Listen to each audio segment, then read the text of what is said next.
Well, a lot of people have asked me why did I write that book or any book. All the stories I wrote were true because I believed in what I saw. I was traveling west one time at the junction of the state line of Colorado, its arid western one, and the state line of poor Utah. I saw in the clouds, huge and massed above the fiery golden desert of even fall, the great image of God with forefinger pointed straight at me through halos and rolls and gold folds that were like the existence of a gleaming spear in his right hand, which saith, "Come on, boy, go thou across the ground. Go moan for man. Go moan. Go groan. Go groan alone. Go roll your bones alone. Go thou and be little beneath my sight. Go thou and be minute as seed in the pod. Go thou, die hence, and of this world report you well and truly."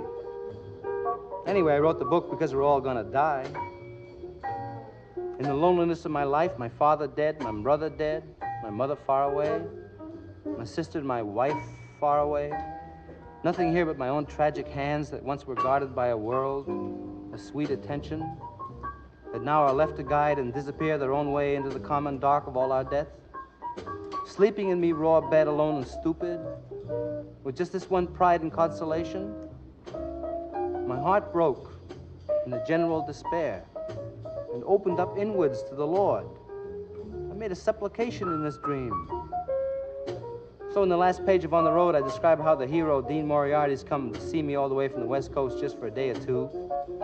We've just been back and forth across the country several times in cars, and now our adventures are over. We're still great friends, but we have to go into later phases of our lives.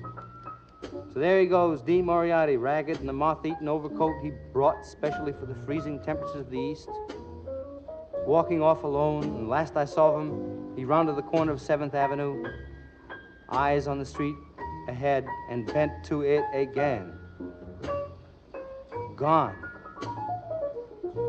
So, in America, when the sun goes down, and I sit on the old broken-down river pier watching the long, long skies over New Jersey, and sense all that raw land that rolls in one unbelievable huge bulge over to the West Coast, and all that road going, and all the people dreaming in the immensity of it. In an hour, I know by now that children must be crying in the land where they let the children cry. And tonight the stars will be out, and don't you know that God is Pooh Bear? The evening star must be drooping and shedding her sparkler dims on the prairie, which is just before the coming of complete night that blesses the earth, darkens all the rivers, cups the peaks, and folds the final shore in. Nobody knows what's going to happen to anybody besides the forlorn rags of growing old.